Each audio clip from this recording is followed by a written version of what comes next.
Sumpah orang-orang ini bisa nggak sih kalau misalnya dikasih keringan tuh jangan jadi kayak bajing. Aku udah bilang ya dari jam 7 malam kemarin buat ngirim video. Masih keringan sampai jam 6 biar nggak kerepotan, tapi malah begini. Ini sudah jam 10.50 deadline video, jam 12 mereka belum ngirim video. Dasar anak-anak ngem. Udahlah biarin lah. Nanti juga mereka ngirim videonya sendiri. Tapi editannya paling kayak aneh karena deadline banget. Tapi ya udah, di sini kelompok kami yaitu kelompok 2 buat praktikum Arkom bakal ngejelasin beberapa bagian dari PC. Yang bakal kami jelasin tuh nggak banyak, cuma CPU, HDD, fan, RAM, motherboard, storage, sama PSU aja. Kita bakal langsung masuk ke penjelasan pertama, yaitu CPU yang bakal dijelasin oleh Zaki. Udah langsung aja masuk videonya, udah capek gue tuh.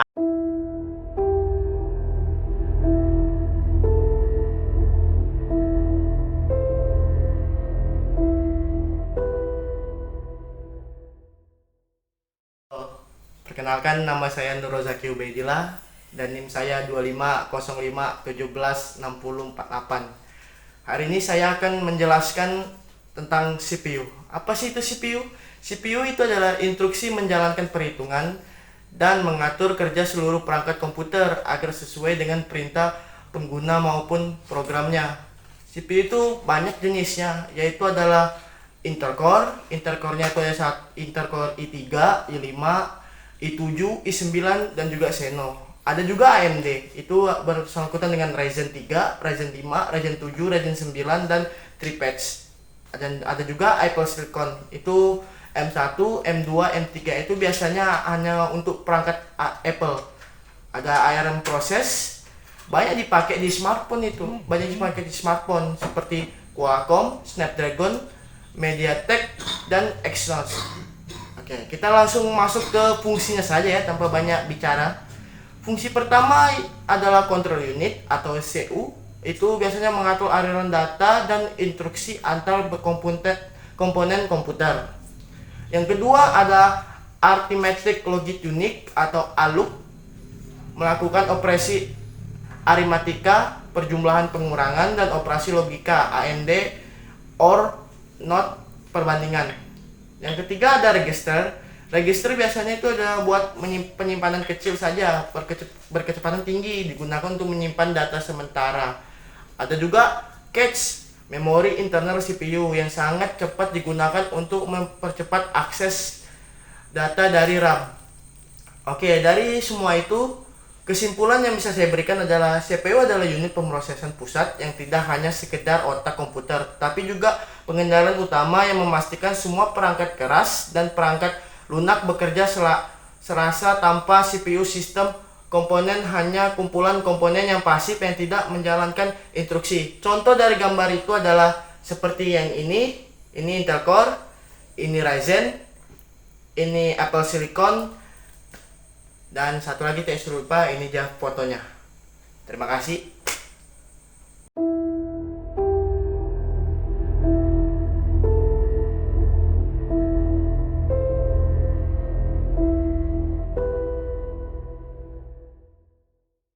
Saya akan membahas tentang pengertian hard disk. Hard disk adalah perangkat penyimpanan data pada komputer atau laptop yang berfungsi untuk menyimpan sistem operasi, program, hingga file pengguna seperti dokumen, foto, dan video.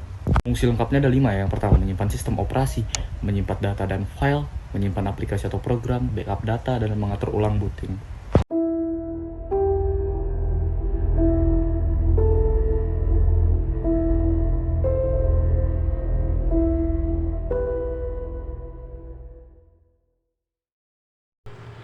Assalamualaikum warahmatullahi wabarakatuh. Perkenalkan, nama saya Elsa Kanabila. Saya dari NIM 79. Di sini saya akan menjelaskan tentang fan atau kipas pendingin. Fan adalah komponen yang berfungsi untuk mendinginkan perangkat keras agar suhu tetap stabil dan menjaga overheat atau panas berlebih. Fan membantu mengalirkan udara dalam casing komputer. Adapun fungsi utama dari fans, menurunkan suhu komponen, menjaga performa sistem tetap optimal, dan memperpanjang umur komponen. Mungkin segitu saja dari saya, kurang lebih mohon maaf. Sekian, assalamualaikum warahmatullahi wabarakatuh. Bye bye.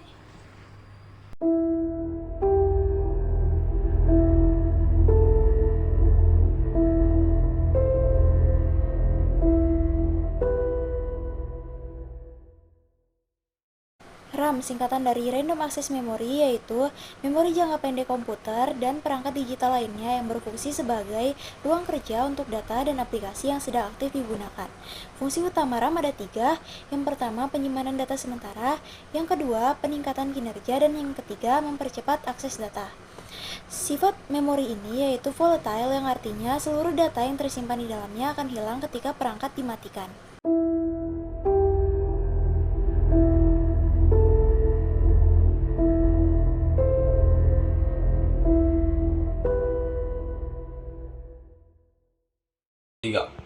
Motherboard adalah papan sirkuit utama atau induk di dalam komputer dan perangkat elektronik lainnya, seperti laptop atau ponsel pintar.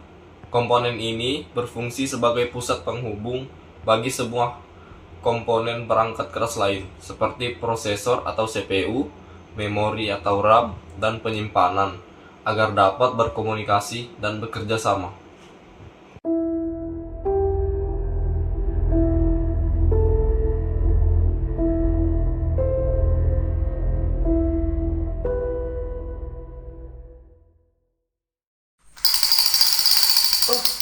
Halo, bertemu lagi bersama saya.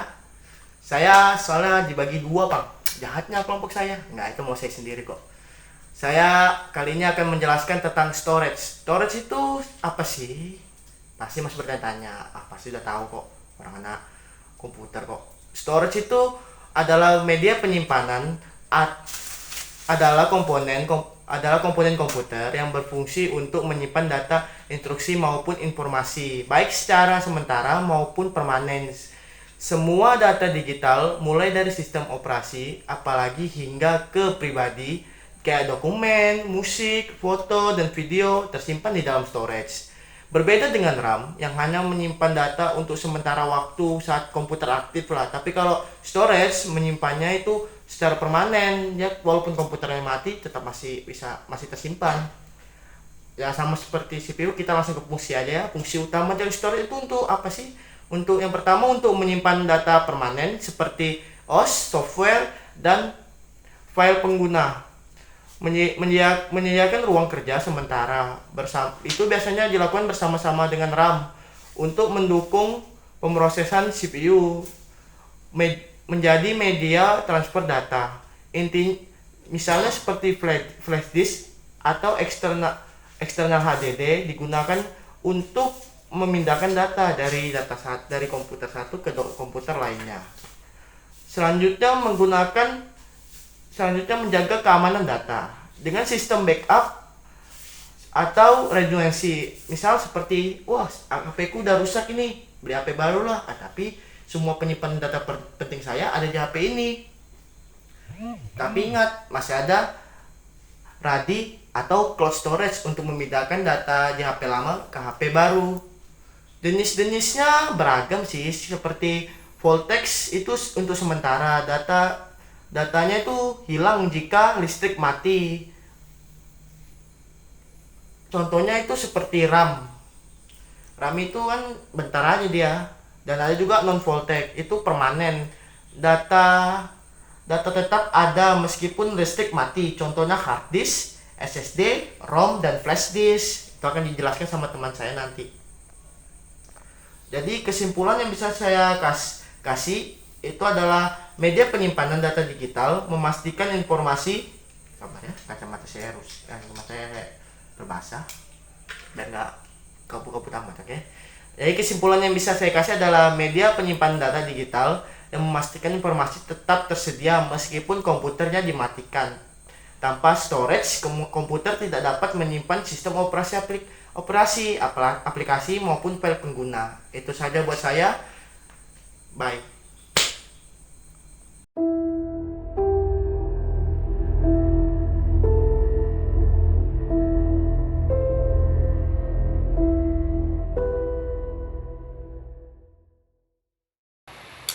Ya, Oke, balik lagi bersama saya Brand Immanuel dengan NIM 68. Jadi bagian saya akan ngejelasin yaitu PSU atau panjangannya Power Supply Unit. Yeay, nggak jelas sumpah.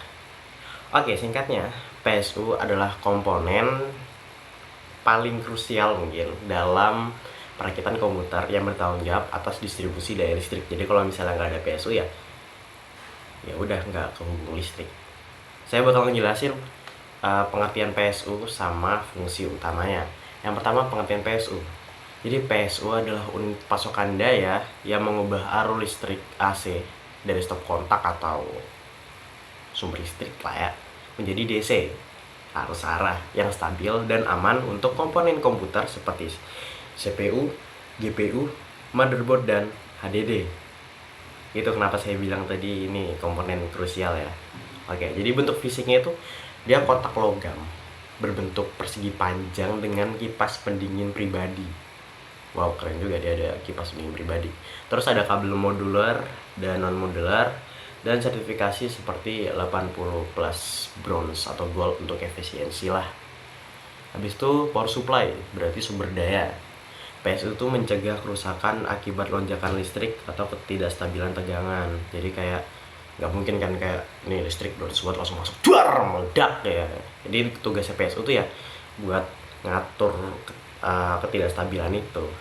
Dan ukuran biasanya itu ATX standar itu sekitar 150 kali 86 kali 140 mm untuk desktop. Lebih kecil untuk laptop. Kalau buat laptop ya kecil lah, lebih kecil lagi. Nanti fotonya saya kasih lihat.